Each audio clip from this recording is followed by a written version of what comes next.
Welcome back, lovely ladies. If you want to become the woman of your dreams, make sure to hit that subscribe button and like this video. And join our Patreon for even more exclusive content. Now, let's dive into today's story. I sat beside Carolyn in the hospital's waiting area, our chairs angled so we could lean into each other for comfort. The air smelled faintly of antiseptic and old magazines. Across the room, others waited for their names to be called. Some had eyes full of guarded hope. Others seemed quietly resigned to bad news. We recognized a few faces from previous appointments, which only deepened the knot in my chest. It meant that none of us were having a particularly easy time. Carolyn's grip on my hand was firm and slightly damp. She looked at me as if trying to memorize my face, and I noticed the subtle quiver in her lower lip. "We had some good times, hun," she said softly, her voice scraping the quiet air. "No matter what happens, I'll remember that." I nodded, unable to form words without risking my voice cracking. I focused on steady breathing. She meant those early days when we were young, well, younger than now, just finishing our studies and learning how to share our lives together. I remembered the small apartment with the squeaky floors and the thin walls, the place we could barely afford but somehow made special by the way we cared for each other. I remembered the touch of her hand on my neck, the scent of her hair after a shower, how her laughter could ease the tension of any long day. My mind drifted to that apartment. The memory was comforting and painful all at once. Back then, we lived in a cramped unit just off the university campus. The bedroom was barely large enough for a bed and a dresser, and the living area doubled as a kitchen and study space. But it had one advantage. It was ours, and it was close to everything we needed. Carolyn worked evenings at a local supermarket, and I took classes 3 days a week, leaving me 4-day weekends to indulge in something that, at first, I never imagined I'd do. I remembered sitting at the small vanity we'd crammed into a corner of the apartment's main room. It was late on a Thursday afternoon, and classes had ended until Tuesday. I always enjoyed these moments, rolling my hair in those soft, foam-covered rods Carolyn had shown me how to use.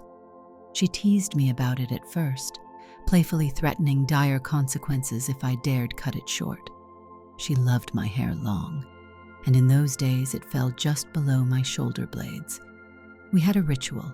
Each Thursday, I would finish class, come home, shower, and wrap my damp hair around those curlers. By the time Carolyn finished her shift, I'd have changed into something comfortable, satiny robes, maybe a pair of slippers, and prepared dinner. She liked to see me at home like that, relaxed, dressed in a way that challenged old expectations about who wore what. It became our pattern. I played the homemaker on those evenings, greeting her at the door with a gentle smile and dinner nearly done. She responded to it with warmth and humor, as if each Thursday reaffirmed something private and good between us. Those nights often ended with us curled up in bed, whispering about the future, holding each other's hands, drifting off as the world outside kept spinning. Before the waiting room, before this worry gnawing at my insides, life had been simpler. But simplicity had a way of vanishing. Even back in our college days, I carried older memories, darker ones. I remembered being younger, legally an adult, just at that fragile threshold where people assume you have resilience and understanding, yet you are still just learning the shape of the world. When my father died of a heart condition, everything at home froze. My mother was consumed by her grief and retreated behind a stoic silence. We had always been a quiet family, not particularly demonstrative, but now even the small comforts disappeared. I drifted through those days feeling hollow, no one really acknowledging my pain, because we were all struggling in our own ways.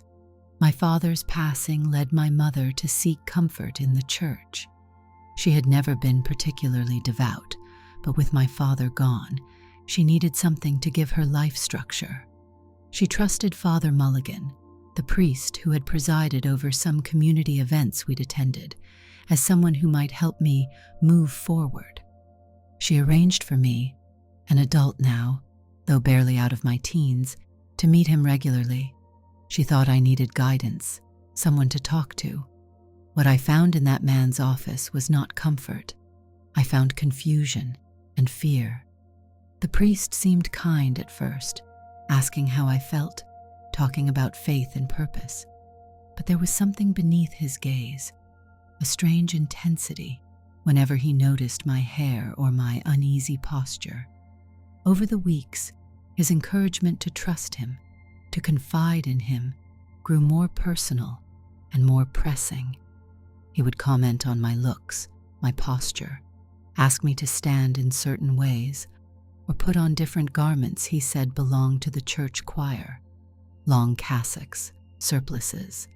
He said it was just to help me feel included, part of something larger, but his eyes and tone suggested something else. One day he stood too close, his hand gripping my shoulder with a force that belied his gentle voice. He held a cigarette, its ashes threatening to fall. The questions he asked were invasive and unsettling. When I tried to leave, his grip tightened, and in the scuffle, the cigarette's hot ash touched my arm, leaving a small, circular burn. It happened so fast. He seemed both angry and fascinated, as if daring me to do something about it. I knew I should scream, tell someone, but the entire world felt muffled. My family needed the church. My mother trusted him. Somehow I ended up fleeing the rectory, never telling anyone the full truth of that encounter. I carried the mark in secret. The scar remained for years, a physical reminder of a betrayal I could hardly put into words. Later in life, I found comfort in unexpected places. I found it strangely in the act of caring for myself in ways not dictated by other people's rules. Sometimes it was the clothing I chose, the gentle rituals like rolling my hair or slipping into soft fabrics. It was the sense of stepping into a private haven, a quiet realm where no one could harm me. Carolyn didn't just tolerate this part of me. She embraced it. She made me feel safe. She encouraged me to be who I was, without judgment. And so the apartment near the university became my refuge, my soft, safe place. On that Thursday before Carolyn got off work, I stood at the vanity, hair rolled, wearing a pastel blue robe that Carolyn had picked out.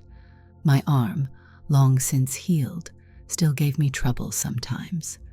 I had been in a serious accident a few years earlier, a car crash that left me with a shattered humerus and broken ribs.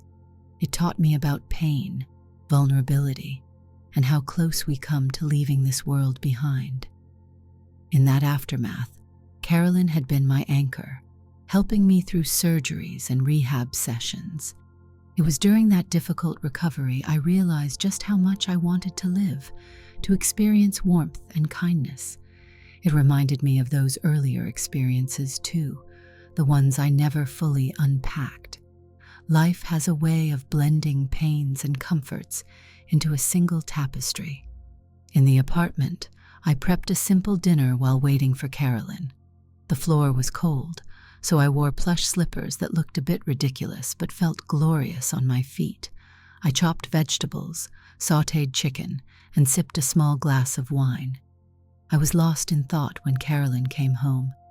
"Hey, beautiful," she teased, hugging me from behind and placing a soft kiss on my neck. She was older than when we first met. Both of us were, but her laughter was the same. Her hair was a bright auburn, sometimes kept short, sometimes longer, but always vibrant. Her figure had changed a bit since our early 20s, as had mine. We had both gained a little weight during the stress of our final semesters and the hectic adjustment to adult responsibilities. but I loved the extra softness around her cheeks and hips. It suited her, gave her a comforting warmth. "You look good in blue," she said, running her hand along the satin of my robe. "Dinner smells great. What did I do to deserve this?" "Just being you," I said, turning off the stove and pulling the baguette from the toaster oven. We ate and chatted about nothing in particular. Her day at the supermarket, some gossip about a mutual friend who had just started a new job, plans for tomorrow. I suggested staying in all day Friday, letting the autumn rain wash over the windows while we watched old movies. She loved that idea, and it became another small pillar of our routine. After dinner, we took a bath together, not in a risque way, just a warm, relaxing soak. I massaged her feet gently as we lounged, the heat of the water soothing our muscles. I remember how my arms still ached occasionally, how the scars on my skin formed a pale mosaic of old injuries, some physical, some harder to define. Carolyn's eyes drifted to the faint mark on my arm where Father Mulligan's cigarette had burned me years before. She knew the story in vague terms. Someone had hurt me when I was younger, and I never confronted him. She never pressed for details, respecting my boundaries. In turn, I never pressed her too hard about her own secrets. We had found a way to understand each other without demanding every last word of confession. Our time at the university was finite. Eventually, I would finish my graduate program and we would move. We had dreams of finding better jobs, a bigger place. But part of me dreaded leaving behind the safe routines we established there. I had come to love the quiet rhythms, the Thursday transformations, the intimate dinners, the slow weekends. Yet life never lets us stay in one place forever. Time marched on. After we left that apartment and found stable work, we built a life elsewhere. There were ups and downs, of course. Bills piled up, and we stressed over job applications and career moves. Eventually, we learned that Carolyn had a serious medical issue. The doctors said it required immediate attention, surgery, and a long treatment period. Everything narrowed down to hospital visits and consultations. We entered a new phase of life, one marked by clinical white corridors and complex terms neither of us fully understood. On the day I found myself with Carolyn in that waiting room, I realized how far we had come. We were both in our 30s now, older, hopefully wiser, certainly more cautious. Carolyn's face had lines at the corners of her eyes, and my own reflection in the hospital's glass door showed streaks of gray starting to appear in my hair. Life had been relentless in its lessons. "Remember when we only worried about what to make for dinner?" Carolyn said quietly, giving my hand a soft squeeze. "Those Thursday nights when you'd be dressed up and have your hair set in those curlers? You seemed so free then." I smiled, my eyes prickling. I remember how you'd tease me if I didn't get the curls right, or if I had to re-roll one section because it was too loose." She chuckled softly. "You always looked adorable fussing with your hair, and you made me feel so cared for. Not a day went by that I didn't appreciate that." I took a shaky breath. My mind wandered again, back to that first semester at the university, when I had seen a car with a clerical collar in the parking lot. It triggered memories of Father Mulligan's office and that feeling of helplessness. I remembered how, after the encounter that left me burned and frightened, I retreated further into silence. I tried to bury those moments under layers of routine and distractions, anything to avoid facing them head-on. The act of dressing differently at home, in private, had helped create a space that was mine alone. It was a place to feel whole again, without anyone's permission. Carolyn's voice brought me back to the present. "Hey, you okay? You're getting that distant look again." "I'm fine," I said quietly. "Just thinking about how we ended up here." She nodded. I know. It's been a journey. A nurse appeared in the doorway and called Carolyn's name. We both stood, legs heavy with dread. We followed her into a small consultation room where a doctor with kind eyes waited. It was time for Carolyn's test results. She squeezed my hand once more before sitting down. I watched her breathe in and out, watched how her knuckles whitened as she clutched the armrest of the chair. The doctor spoke in a measured tone, explaining the situation. The mass they had found needed immediate intervention, a treatment plan that would be aggressive, but there were reasons to be optimistic. The outcomes varied from patient to patient. He would recommend a schedule of procedures and follow-ups. He said we weren't at the worst-case scenario, but it would be a battle. Carolyn listened quietly, nodding, asking a few questions in a voice that sounded foreign. I focused on staying calm. Inside, my stomach twisted. The doctor left, and we sat there absorbing the news. Not the best, not the worst. Just something we had to face together. I'm scared, Carolyn whispered when we returned to the waiting area, now almost empty. She leaned into me, her head resting on my shoulder. I know, I said. My throat felt tight. I am too, but we'll do this step by step. Do you remember that time during our second year when we had no money and had to make pasta from whatever scraps we had, and we still made a little candlelight dinner out of it? She asked, her voice trembling slightly. I smiled. Of course. You pretended we were at a fancy restaurant.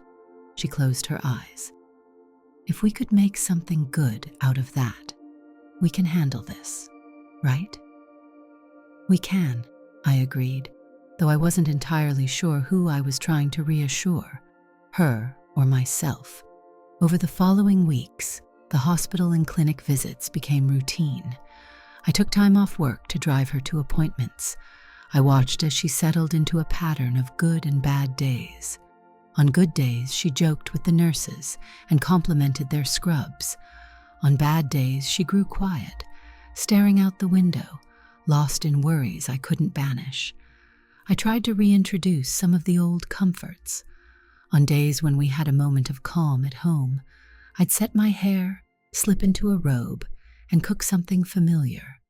Sometimes I'd catch her smiling faintly, remembering those easier times. One evening after a particularly draining day, I caught sight of myself in the mirror. Older, hair still long but not as lustrous as it once was, face more angular. The old scars were still faintly visible. I touched the spot on my arm and thought of the past, my father's death, my mother's silent grief, that priest who manipulated my vulnerability. The memory no longer felt like a fresh wound. It was more like an old photograph. I would never forgive him, never forget his cruelty, but I also realized I wasn't under his power anymore. Back in the living room, Carolyn rested under a blanket, half asleep in the recliner. I knelt beside her, adjusting the blanket and brushing a strand of hair off her forehead. She opened her eyes, and I saw that familiar warmth. It reminded me of the college apartment, the laughter and dinners, the gentle teasing. She reached out and squeezed my hand. I'm glad you're here, she said softly. I'm not going anywhere, I replied. As we navigated the labyrinth of treatments, hospital stays, and recovery periods, Carolyn showed a quiet determination. She never embraced false optimism, nor did she give in to despair. She just kept moving forward, holding my hand when the fear overwhelmed her. I tried to find small ways to make life feel normal. On some days, when she had enough energy, we'd watch old movies or read to each other from our favorite novels. On rare occasions, if she felt up to it, she'd insist I fuss with my hair and wear something soft and comforting.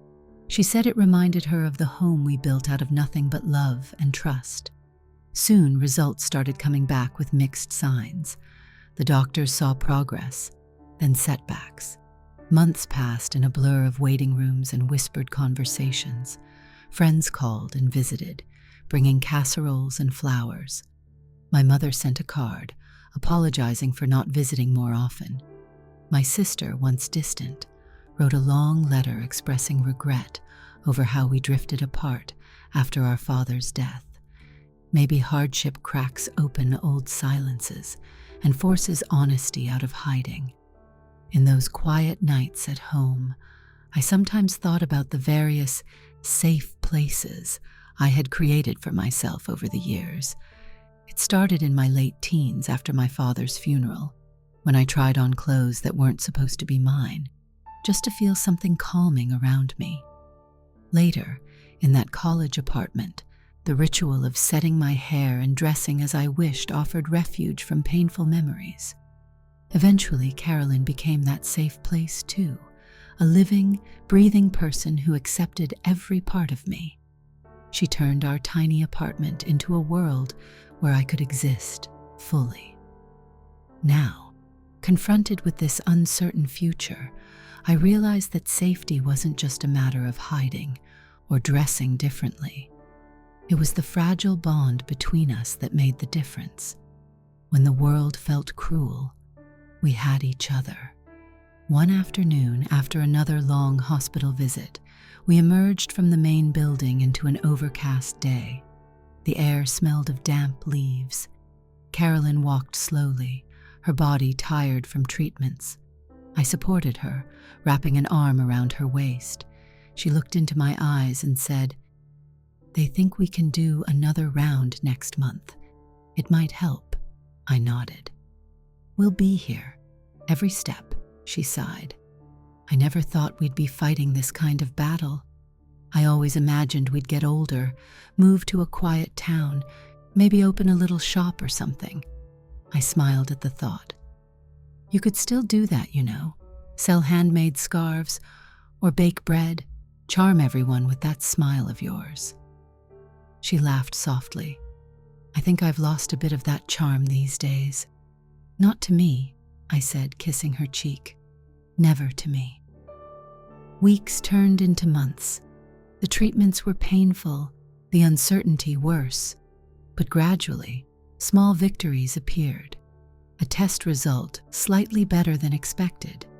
A consultation where the doctor used more hopeful language. The day Carolyn managed to eat a full meal without feeling ill afterward.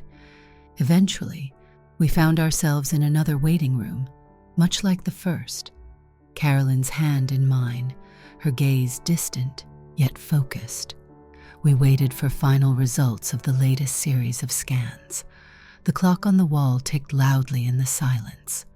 After what felt like hours, a nurse called us inside. The doctor was calm, professional, but I detected a slight upward curve in his voice's inflection. He said the results showed significant improvement. The treatments were working. Carolyn would still need follow-ups, still need to be careful, but for now the worst had been held at bay. This wasn't a guarantee of an easy future, but it was a lifeline out of the darkest place. Outside, Carolyn leaned into me, her head on my shoulder. I ran my fingers through her hair, and she let out a long, shaky breath. We both knew life wouldn't simply revert to how it was in our 20s, but the storm had passed its most violent stage. There would be calmer waters ahead, if we navigated carefully. "Thank you," she whispered, "for everything."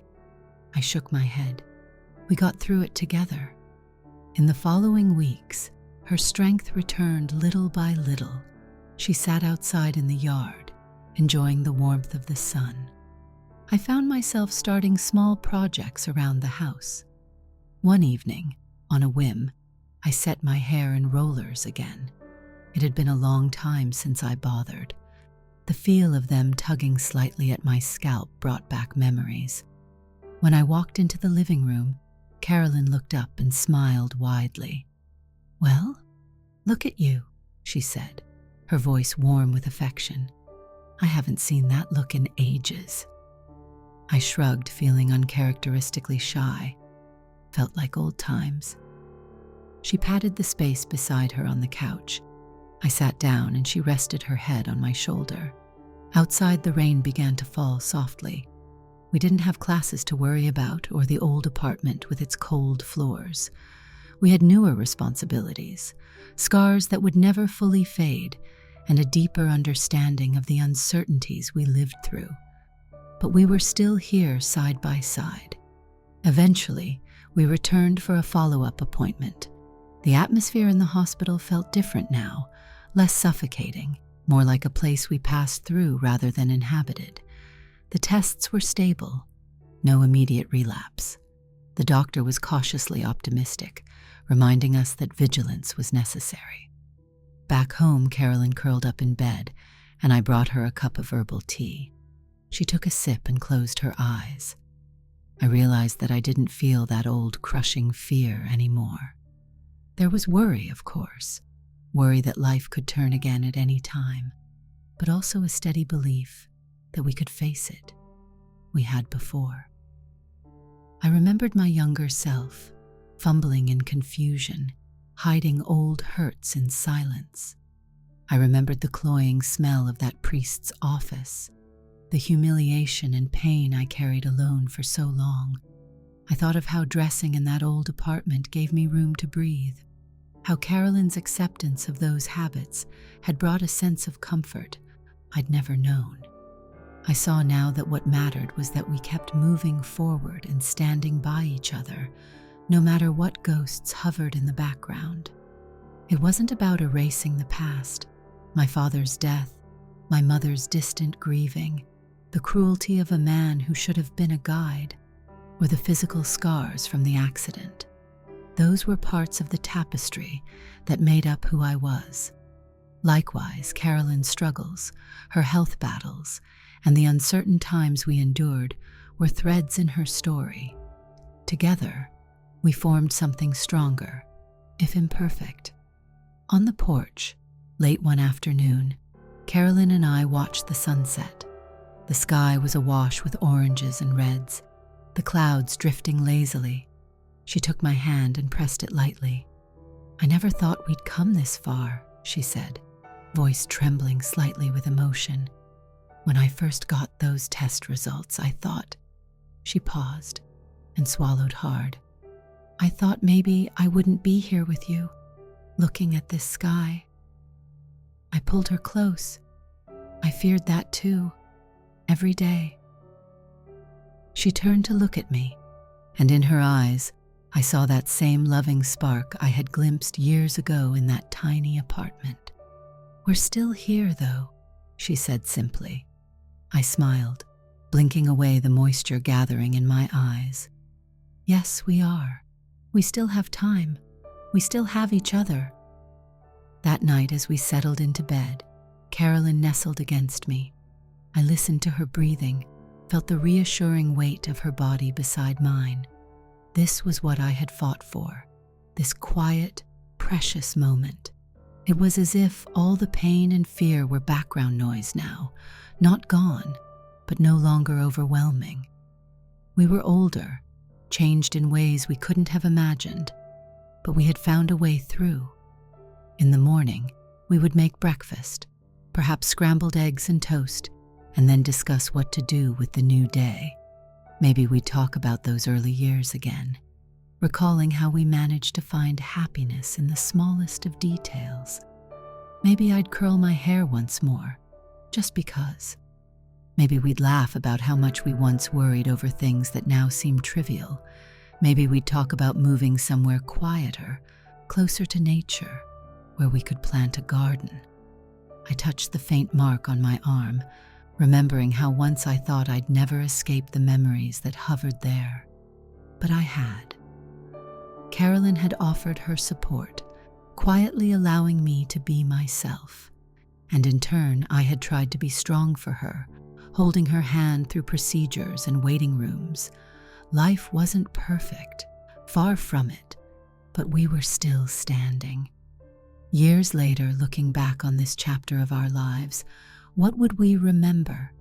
The fear, the hospital corridors, the trembling nights of uncertainty, but also the hand-holding, the softness of a robe on a Thursday evening, the way Carolyn's laughter could break through the thickest tension.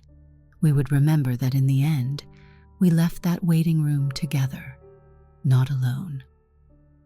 With tears and trembling voices, we had pushed through. That day, after one final meeting with the doctor, we stepped outside into the bright midday sun. Carolyn shielded her eyes with her hand, and I stood beside her, feeling the warmth on my face. Neither of us spoke. Words weren't necessary. I reached out and she took my hand, her fingers interlocking with mine. She was still with me. I hadn't lost her. We were going home.